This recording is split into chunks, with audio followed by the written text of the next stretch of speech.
Vamos falar agora sobre empreendedorismo no setor de óleo e gás. Empreendedorismo é uma coisa que eu gosto muito, eu me identifico, e ainda mais falar com uma pessoa incrível, que tem bastante experiência no setor, eu acho que vai ser um papo muito interessante, né? Então, pode colocar aí na tela o nosso amigo Armando Cavanha. Tudo bem, Armando? Como é que você está? Tudo bem, Youssef, tudo bem, você e a todos aí, um abraço.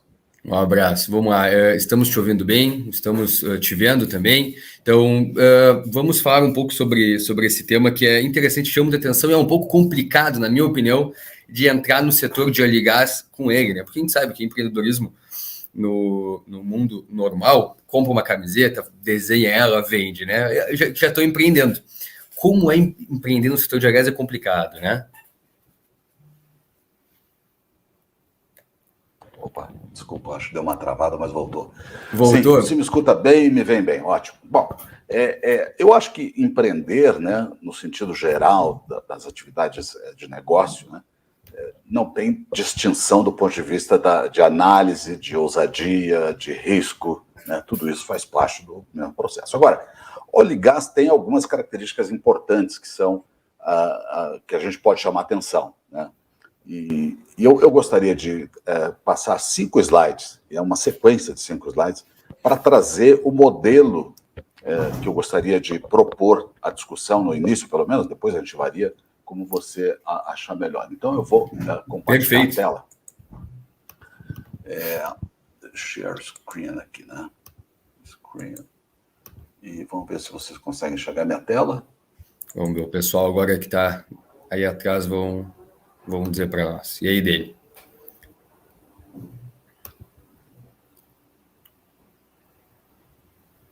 Pode falar comigo no chat dele, qualquer coisa. Eu aguardo aí. Não está. Faz o seguinte, Armando. Share screen, não sei se tu colocou. Isso. Aí tu clica em cima aperta em cima da apresentação e coloca compartilhar o share. Isso, acho que foi agora. Perfeito. Foi. Estamos agora? vendo. Pode iniciar. Pode iniciar que eu tô aqui do teu lado. Ótimo. Então, você consegue ver o mouse também, né? Então, o primeiro momento na cadeia de óleo e gás, né?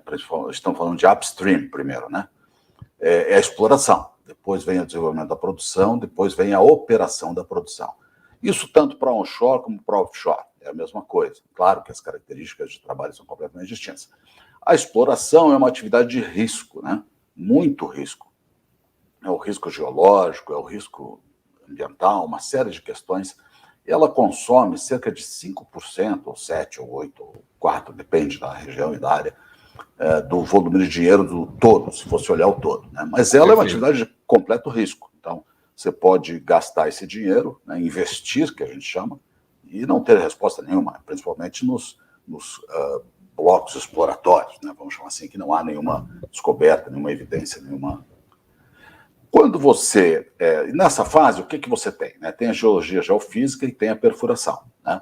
E aqui embaixo tem um drill down de terceiro nível aqui que vai para aquisição de dados, processamento, etc. Eu não vou detalhar porque o nosso foco não é esse. Ok. Bom, dado que você confirmou a viabilidade, né, e você faz aí uma avaliação econômica, né, para ver se seu reservatório é interessante, você já fez um poço ou 2 poços, tem muita sísmica, faz a interpretação, você decide ir para frente e vai fazer o desenvolvimento da produção. Vai gastar 55%, 60% do todo. Né?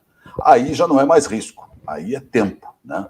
Aqui nós vamos levar aqui 1 ano, 2 anos, 3 anos no máximo, aqui nós vamos levar 5, 6, 7 anos para um sistema grande. Estamos falando de águas profundas, por exemplo. Né? Não estamos falando de quanto menos risco, mais investimento, né? Mais investimento, e o investimento aqui é determinístico. Aqui é probabilístico, né? Aqui já é determinístico. Ótimo. E depois disso, terminada a instalação completa do subsea, do topside, né? Dos poços, toda a parte, vai então começar a operar a produção. Então, durante a operação, tem o OPEX de 40% do valor total, durante 20, 30 anos, né? Vamos chamar assim. E isso vai ter que recuperar todo o investimento firme, todo o investimento de risco e ainda trazer os lucros e todo o processo. Então, essa visão completa da cadeia produtiva é da empresa de petróleo, da petroleira. E, obviamente, que para para grandes empreendimentos, né?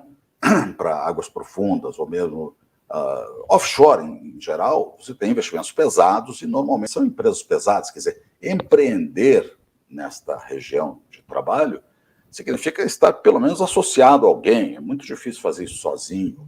Algum indivíduo, né? Então, tem empresas novas no Brasil, importantes e tal. Já no onshore é diferente, é um papo que a gente vai ter mais para frente um pouquinho, porque tem uns detalhes interessantes. Então, o que é interessante disso, né? Primeiro, você tem, então, oportunidades para as empresas de petróleo fazendo exploração, desenvolvimento da produção, operação da produção, em cada uma das etapas do processo. E você tem fornecedores. Fornecedores, em primeiro lugar, os F1, que estão aqui em amarelo, são os fornecedores de primeira camada, First Tier Providers. Eles são aqueles que se fazem contato direto com a empresa de petróleo. Então, para cada atividade dessa aqui, há fornecedores, né? Por exemplo, aquisição de dados, né? Então é a sísmica, aquisição de... Então tem ION, tem CGG, TGG, CGG francesa, tem umas 5, 10 aí, né? Aí vai embora, vai aqui, né, para perfuração, né? Sidril, Maersk, né? Saipem, e vai embora. Então, tem fornecedores que são a camada F1 e que normalmente são internacionais, globais, não são locais. Então, ter oportunidade para empreender sozinho na camada F1 pode, claro que pode, mas é realmente um desafio complicado. Complicado. Além disso, né, Youssef e colegas, tem a questão da tecnologia, né? As tecnologias de aquisição sísmica são extremamente complexas, aqueles navios enormes, né, passando por aqueles cabos e tal, né? A perfuração de poços em águas profundas, né? 3 mil metros de água, mais 7 de subsolo. O negócio não é uma brincadeira. Bom, enfim. Mas esses fornecedores têm os seus fornecedores, que são os F2. Claro. Esses F2 é muito mais oportunidade, muito mais viável se colocar como empreendedor na camada F2. Então, fornecedores de fornecedores. Você tem fornecedores de tecnologia muito avançada, mas tem fornecedores de serviços, de transportes, etc., né, para os fornecedores F1. E os F2 não fazem contato normalmente com as empresas de petróleo, fazem contato com os F1.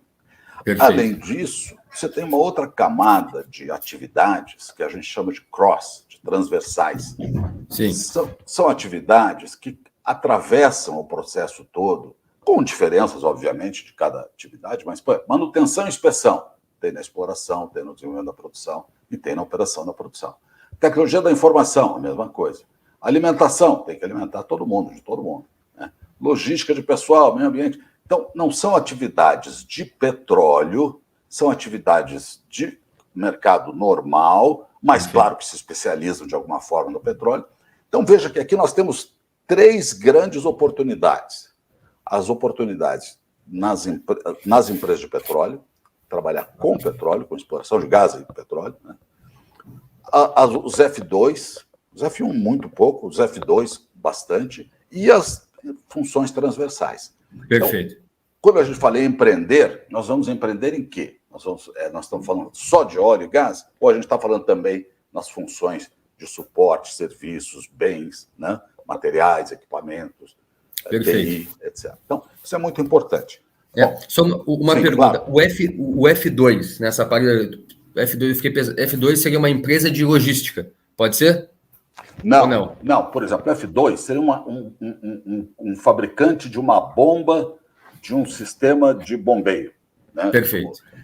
Um choke, uma válvula, alguma coisa especializada de alguém que monta um sistema de bombeio do FPSO XYZ. Né? Entendi. Aí vende para a empresa que monta. Exatamente. Entendi. Perfeito. Agora, entendido. Esse F2 tem vários tipos de F2. Tem os mais tecnológicos, os mais logísticos, né? Os mais de serviço, os mais... Né? Agora, não confundir com as funções transversais que são genéricas. Podem estar numa fábrica de cerveja ou na empresa de petróleo. Claro que com características distintas. Perfeito. Manutenção, né? Mas são mais gerais. Eles podem ter atividades em outras indústrias, não só em petróleo.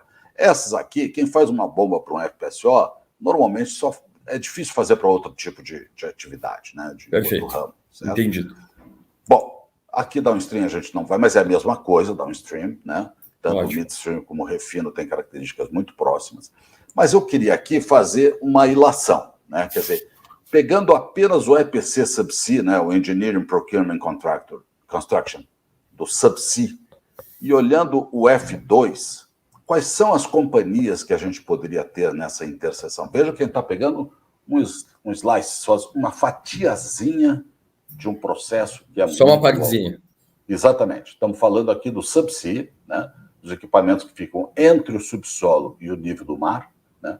Então, é árvore natal molhada, estamos falando de manifolds, umbilicais, linhas flexíveis, né? Muito bom.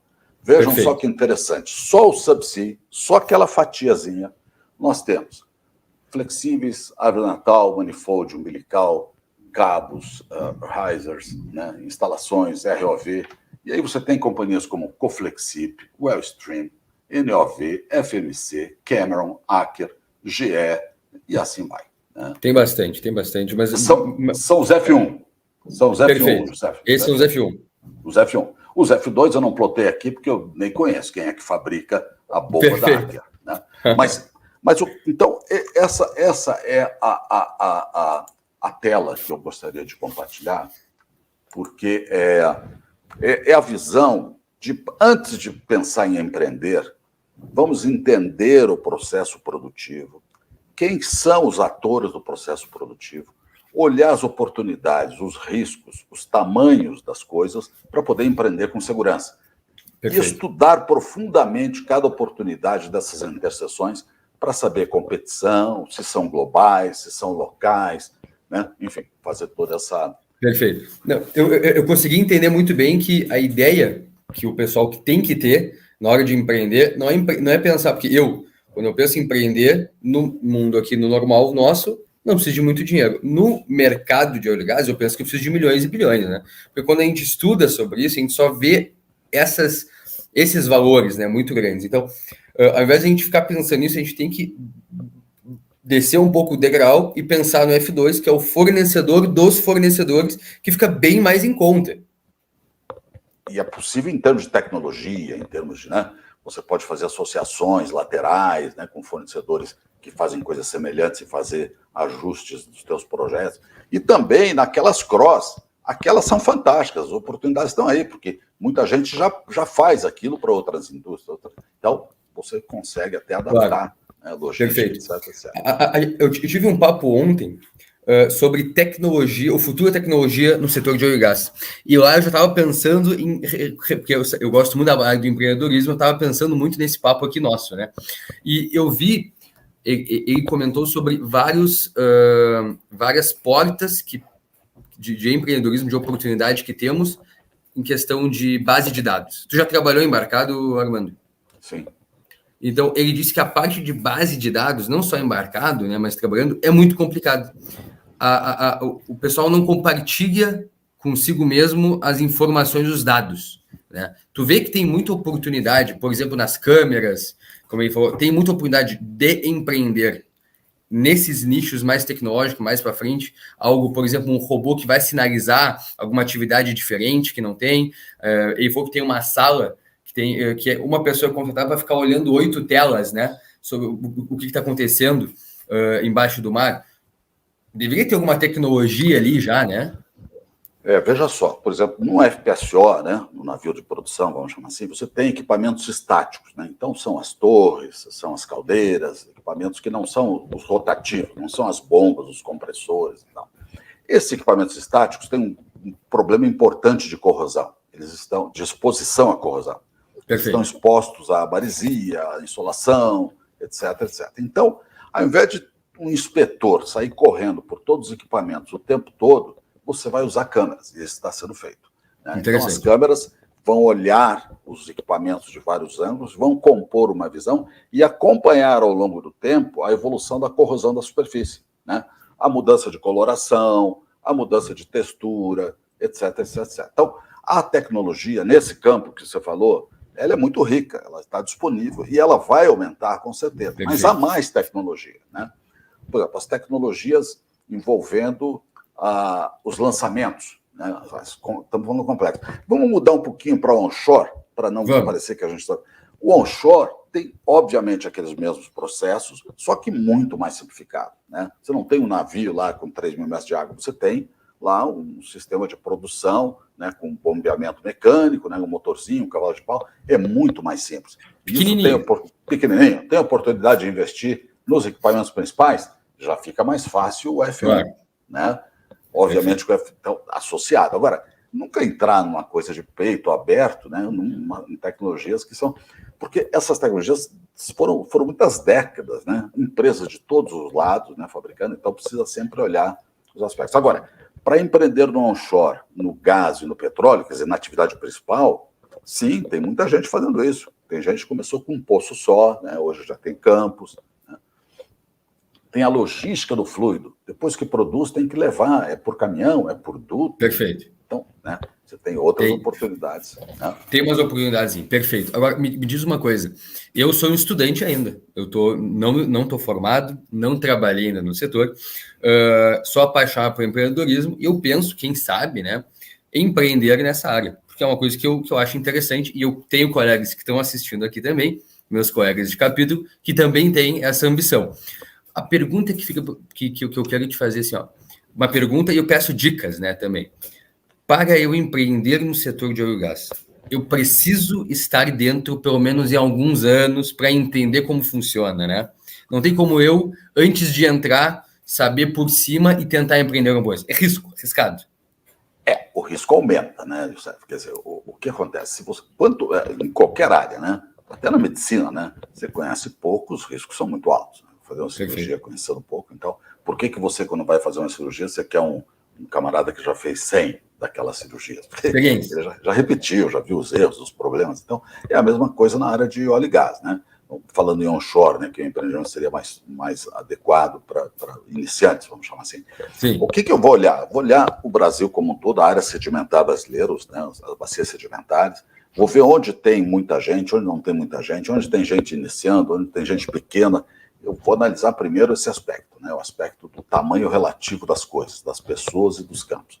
Depois eu vou olhar a ANP, vou olhar o que a ANP está projetando, né? O que ela está colocando para oferta permanente, quais são os rebites que tem, onde as companhias estão entrando, o que elas estão deixando de lado, o que eu quero? Eu quero um rabinho da curva da produção e vou trabalhar com engenharia de reservatório para recuperar a produção? É um caminho, né? Muita gente fez isso. Né? Não, eu vou fazer exploração de novos campos. Bom, dá tempo de fazer exploração com a transição energética chegando? Não sei, né? Perguntas importantes. Não, eu vou entrar como fornecedor de equipamentos de bombeio ou de transporte, ou sei lá, de qualquer equipamento de poço, né? Bomba de fundo, né? Bom, ok, mas aí eu preciso de especialidade. Aí eu preciso conhecer. Então aí, ou eu me associo com alguém, ou vou ver lá no exterior quem são as companhias que não estão no Brasil e fazer associação com elas, né? Outro caminho que sempre foi feito, né? Eu vou ter que estudar, vou ter que entender o que é uma bomba, porque a bomba de lá de baixo, ela vai bombear não só o fluido, mas arrasta também sólido, ela tem uma série de características especiais. Tu consegue ver que tem muita coisa no processo, né, do óleo e gás que precisa de atualização, tem muita coisa velha lá dentro ou não?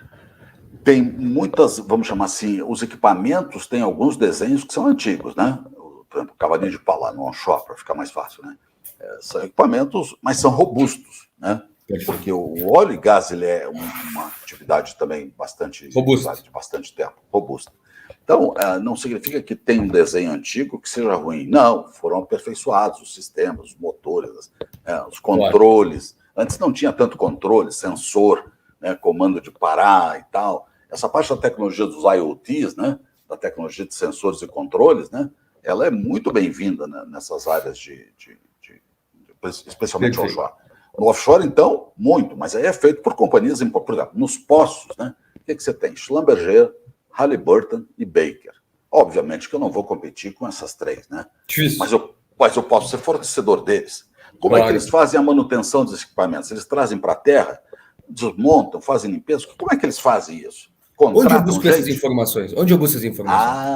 Isso é difícil. Isso não está escrito bonitinho numa parede, né? No no site deles, vai ter que fuçar. Vai ter que fazer algumas escolhas em função da tua competência, da tua formação.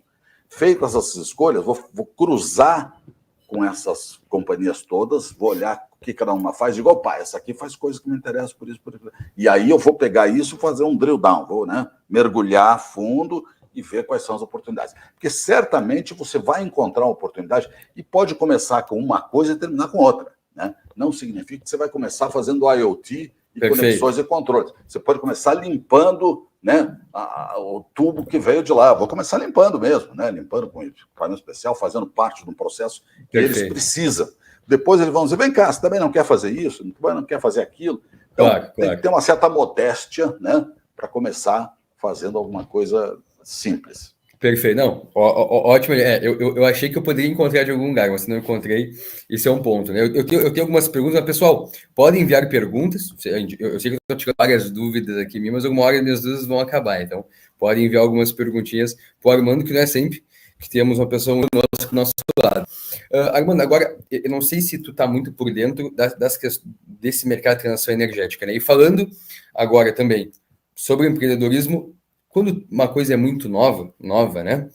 A princípio tem muita oportunidade que ninguém está vendo, que vai aparecendo no meio, né? Então, apareceu um produto novo, interessante na transição energética. Esse produto ele pode ser melhorado e pode ser barateado e pode ser democratizado. Tu vê que tem alguma no mercado de transição energética tem alguma oportunidade também para a gente focar um pouquinho.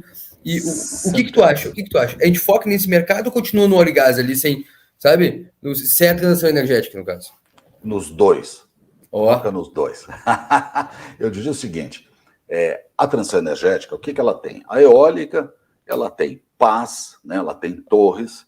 De onde vem as pás? Quem fabrica as pás? Né? Né? As pás são normalmente importadas, não sei o quê, alumínio, não sei das quantas e tal. Bom, e a mineração? Então tem uma mineração. Da onde vêm os minerais? Né? Eu tenho que olhar a cadeia completa do processo. Perfeito. O end-to-end process. Desde da mineração até a construção dos equipamentos, das pás, das montagens, depois da construção, montagem, pré-operação, operação, manutenção e rejeito. Onde é que eu jogo fora isso? É outra oportunidade.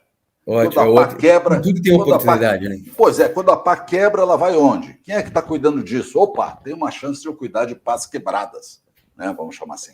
Então, olhar o processo inteiro, ver onde eu me identifico e aí cair dentro para estudar e entender. Agora, você falou da transição energética. Sim, então vamos ver. A eólica tem isso tudo. Depois você tem as baterias. A eólica manda energia para alguma coisa. Então, bateria é outra oportunidade. Quando você vai para solar, as placas solares são feitas no Brasil? Né? Não é, né?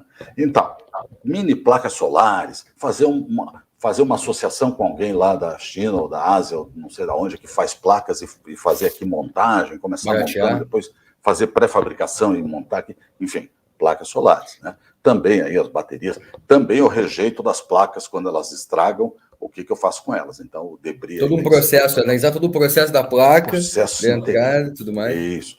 Quando você vai para nuclear, é mais complexo, né? São áreas mais protegidas, mas deve ter também, eu não sei dizer. Com certeza deve ter, teria, né? Quando você vai para carvão, a gente nem gosta, né, de falar muito, porque o Brasil até tem uma tranquilidade nesse aspecto, né? Tem a pode falar, que ninguém ataca ninguém. Então, eu acho que se você olhar todas as energias, né, eólica, solar, né, a biomassa, né, o biogás, sim, né, todas elas têm que olhar o processo produtivo completo, desde a fabricação dos equipamentos até os rejeitos, até depois da vida útil. E ver onde eu tenho afinidade, e aí sim. E isso vai dizer, mas então isso isola a oportunidade de óleo e gás? Olha, pelo que eu tenho visto, né, pela geopolítica, pelas geoestratégias, né, isso vai demorar bastante ainda. A gente não tem algo que seja de curto prazo para óleo e gás, né? Perfeito. Muito provavelmente teremos aí 30, 40 anos, ou até mais, né? Dizem até que 50. Um não vai matar o outro, né? Não vai matar o outro. Nós vamos conviver. Eu acho que a estratégia é a seguinte: nós vamos conviver com todas as energias, preferindo alfa, beta e gama, não gostando da delta e da sigma, mas tendo que viver com elas. Porque a demanda mundial das energias é muito grande, a população está crescendo em demanda, né? tudo está crescendo energia, tudo é energia hoje, você precisa de energia para tudo.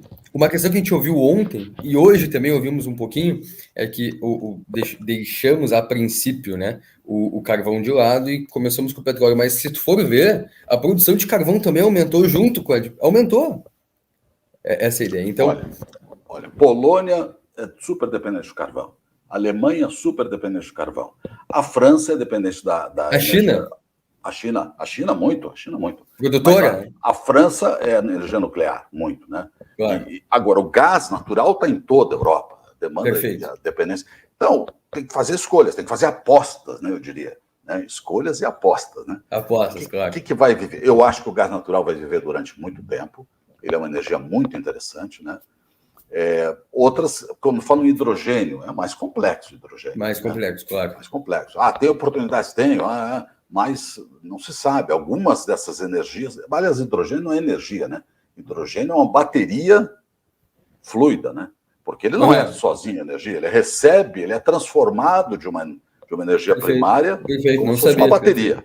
Como se fosse uma bateria. Ótimo. Mas tudo tem oportunidade, a gente tem que olhar todas as oportunidades. Ótimo. O Igor acabou de perguntar aqui para nós, e para ti principalmente, questão do mercado de startups dentro da indústria do óleo e gás. Né? Tá nascendo muita, mas aí eu já vou implementar outra pergunta. Eu tenho amigos que estão abrindo, mas muito no setor de transição energética. Startup para o modelo antigo, eu não vi muito. Tu está vendo alguma coisa? Tem. Petrobras tem um programa enorme de startups, né? Tem financiamento para isso. Outras companhias têm também. A Shell gosta muito de startups também. Perfeito. A Equinor é muito forte também nesse relacionamento com novos entrantes. Todos eles precisam, né? E é também uma parte da política da empresa para capturar competência, né? Claro. Não é só ter um produto final resolvido por uma startup, é também ver aqueles empreendedores, aquele conhecimento, aquela inovação, né? Quer dizer, você tem que estar nesse ecossistema de inovação, né? É bom para a empresa e bom olhar para o investidor, né? Não, elas estão se atualizando ali. Também. Então, startup eu acho que é bem-vindo em tudo. Agora, eu acho que startup pura e simples do nada tem que ter startups, né, focadas nos processos produtivos. Senão todo mundo vai fazer analytics, machine learning e inteligência artificial. Né? E o mundo não vive só disso. O mundo vive de bombas, né, de turbinas. Do clássico, do bom e do clássico. Claro, as duas coisas têm que viver. Né? Claro. Tanto essa parte nova das tecnologias da IoTs, a AI, essa coisa toda, como também o tradicional. Né? Então, a gente tem que estar atento para isso, o que a gente quer. Né? Temos que pensar bastante, né? A pergunta que eu faço para ti agora, Armando, quantos anos tu tem de mercado já? Eu trabalhei 33 anos na Petrobras. Tá, depois perfeito. Eu fui para fora do Brasil, fiquei fora nos Estados Unidos um tempo e tal. Perfeito. Tu tem uma experiência bem interessante, então.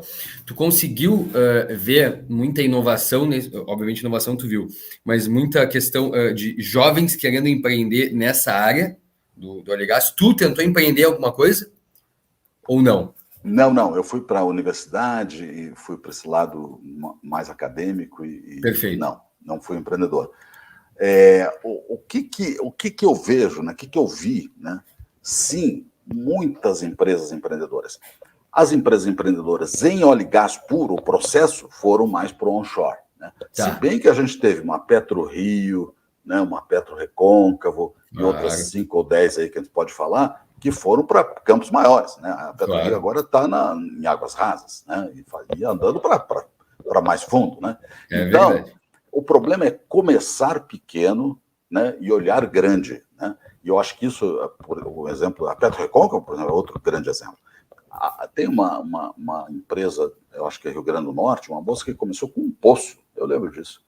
Eu esqueço o nome dela agora aqui. Tá. Ela começou com um poço apenas, comprou um poço mesmo, não é comprou campo, um poço e começou. E aí depois virou campo, né? E depois foi adquirindo, agora está participando até de oferta permanente. Então, ter uma modéstia. Então, quando fala em empreender no óleo e gás puro, é mais para onshore e é mais para essas oportunidades pequenas e depois crescer. Quando fala em offshore, principalmente águas profundas... Tem que ter mais culhão também. Você tem que ir mais para F2, né, mais para cross, ou se associando, fazendo startups para sensores. Aí tem que olhar tecnologia. Startup associada à Petrobras, a Shell. Petrobras. Alguma coisa de tecnologia de ponta que não está disponível. Eu conheço alguns que fizeram uns analytics de poços, né? Melhorar no tempo de perfuração. Fantástico. Perfeito. Então tem oportunidade, tem tudo. Claro. O problema é mapear isso e aprofundar. Claro, tu falou que estudou, tu trabalhou fora do Brasil, já aproveitaram, já mandando, adoram fora do Brasil, né?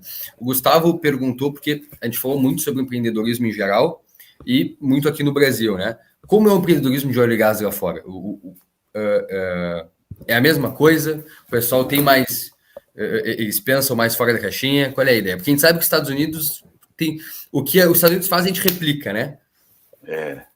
Não, eu acho que o grande problema... Eu trabalhei 2 vezes fora, nos Estados Unidos. Fui 2 vezes lá. Na primeira vez fui pela Petrobras, sendo gerente de contratos do Golfo do México. Perfeito. Então, participei da contratação do primeiro FPSO lá do Golfo do México. A segunda já foi para uma empresa privada, uma empresa privada. O que eu enxerguei quando estava numa empresa privada e vendo os clientes, né? Perfeito. Olhar. Bom, lá a distribuição de tamanho é de 0 a infinito, né? Você consegue fazer uma coisinha pequenininha como consegue fazer um negócio gigantesco, né? Por exemplo, no shale gas você tem Chevron, a grande Chevron. Perfeito. Mas você tem empresinhas de um dono lá, de um camarada que começou a fazer, comprou uma concessão e vai para frente. Então, agora, o que eles têm é a facilidade de criar empresas, né? Nós temos uma burocracia, uma complicação. Então, lá o camarada sai produzindo, registra e já está produzindo. E ele foca no processo. Perfeito. Aqui a gente foca muito na burocracia, nas confusões que a gente tem. Lá se tu tem a ideia, tu consegue botar em prática e vai, roda. Aqui tu tem a ideia, tem a burocracia antes, tu vai atrás, é mais demorado. E eu posso dizer para você o seguinte, com tranquilidade, eu vivi essas 2 coisas, quer dizer, você vai dizer, mas eles têm muito mais competência negativa, às vezes são até mais simples do que a gente, mas são muito focados, né? Perfeito. Não perdem tempo falando asneira, né? É aquilo, vai naquilo, e resolve aquilo, né? A gente tem o discurso, a gente mistura já com geopolítica, já fala da Rússia. Pô, gente, resolve o teu problema da bomba aí que precisa, né? Não, a gente mistura. É um mindset, né? É um problema de... Perfeito. Não estou culpando ninguém, eu sou brasileiro também. Perfeito, mas tem essa diferença, né? Da focalização. Eu vou resolver o problema tal, vai lá e resolve o problema tal. Depois faz outras coisas, né? Então, perfeito, entendi. Ótimo, perfeito. Bom, pessoal, eu acho que se alguém tiver mais alguma pergunta para fazer, pode mandar. O papo está muito legal. O bom é que quando é um papo sem muita apresentação, a gente vai indo e tira muita dúvida em pouco tempo, né? É por isso que eu gosto desse modelo. A gente não precisa ficar enrolando 1h30 de apresentação, né Armando? Bom, vamos esperar mais alguns minutinhos, ver se alguém tem mais alguma pergunta, senão a gente pode já encerrando, já ir para o fim do evento, tá? E me conta, Armando, o que tu faz exatamente hoje na Petrobras? Não, eu fui Petrobras 33 anos, me aposentei. Hoje eu sou da PUC, eu sou... professor?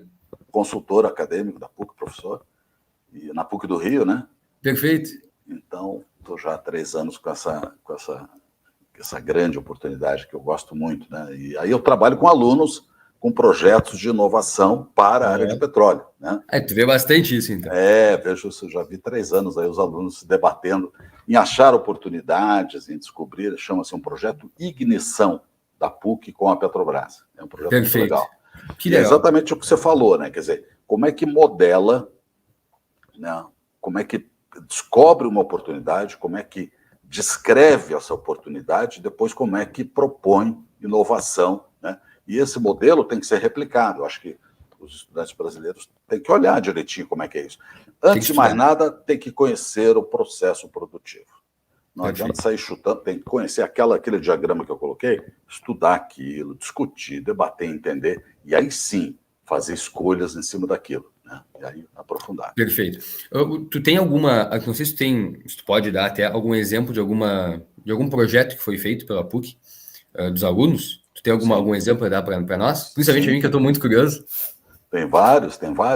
Tem essa das câmeras. Por exemplo, aquelas câmeras que visualizam superfície, né? Legal. A Petrobras tinha algumas iniciativas, mas também os alunos também ficaram... Várias coisas, né? A fila de embarque para aeronaves, para transporte até a plataforma. Como é que faz essa fila? Como é que escolhe quem vai? Né? Pois é. Enfim, Pois é, então, isso é um algoritmo. E aí legal, tem estudo, legal, né? legal. Então tem de tudo. Né? Tem de tudo, até a questão da fila o pessoal pensa, né? Então, aí isso que é importante, José, quer dizer, as oportunidades são de tamanho tão grande, né? É uma imensidão. Você conhecendo um processo, e daí afunilando e aprofundando, você vai descobrir que tem oportunidade para fazer alguma coisa. Eu acho uma coisinha ali que se mudar, perfeito. Sempre. Perfeito. Impressionante. Perfeito. Ótimo, não temos mais nenhuma pergunta. Foi um papo incrível. Consegui tirar. Eu tinha algumas dúvidas aqui anotadas e consegui tirar todas. Eu ganhei muito com essa palestra. Muito obrigado, viu, Armando, pelo esse teu tempo. Desculpa ter entrado em contato tão em cima da hora contigo. Mas mesmo assim, tu conseguiu agregar um grande valor aqui. Opa, tem mais uma coisinha aqui. Você vê os jovens do futuro migrando cada vez mais para a área do empreendedorismo, tanto no setor de óleo e gás quanto no geral? Agorizada. É o meu sonho esse. Nós precisamos parar de querer ser empregados, né? Nada contra ser empregado, eu fui. Sim. Né? Mas é um perfil antigo, né? A gente tem que ser empreendedor, a gente tem que ousar no mercado aberto, tem que produzir, inventar, vender, exportar. A palavra no Brasil que a gente não tem é exportar. Então a gente tem que fabricar alguma coisa para ser global. Vou fabricar cortador de unha, até tem um amigo que tem uma experiência na China com cortador de unha, né? Ele trouxe de lá. O chinês fazia cortador de unha para o mundo. Cortador de unha. Pensando em exportar. Mundo. Eu quero ser global. Então, quando você for descobrir alguma oportunidade, queira ser global. Não queira ser local, vender só para a tua empresa protegida. Perfeito. Que te protege ou que te dá contrato. Não vai ter concorrência ali. Não, eu quero o mundo. Eu quero fabricar cortador de unha para o mundo, né? Essa é a teoria. Então, se eu vejo cada vez mais para o empreendedorismo, sim.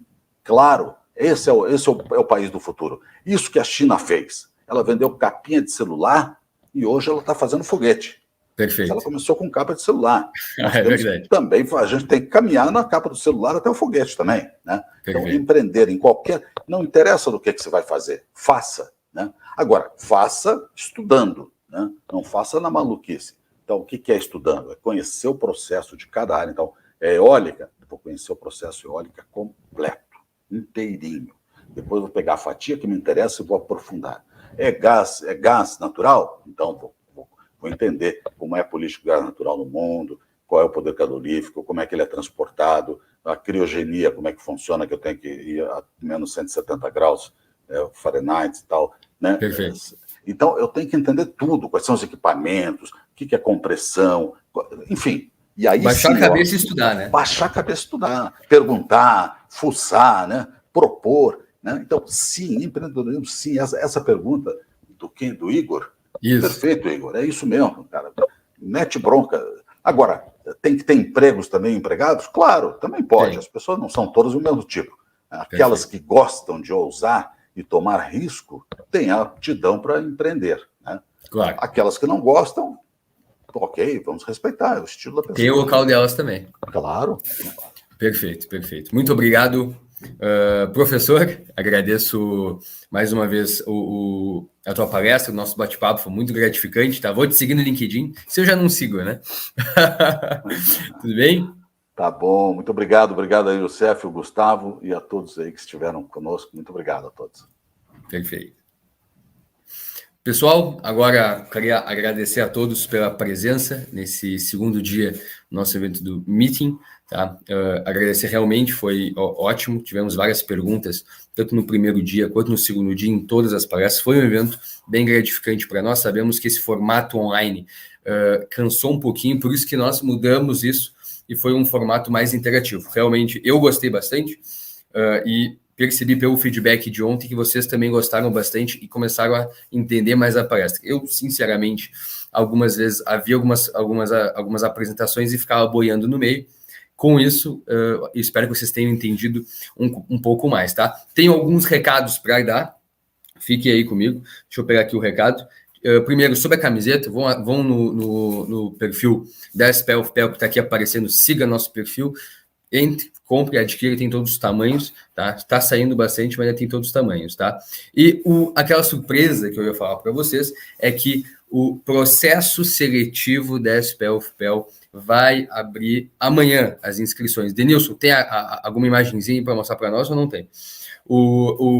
As inscrições vão ser abertas amanhã para o processo seletivo da SPE-UFPEL. Então, quem quer entrar na SPE-UFPEL, você que é novo na universidade, é novo no curso, faz 1, 2 anos, não tem imagem. Então, entre no perfil do Instagram, amanhã vocês vão ver uma imagem do processo seletivo.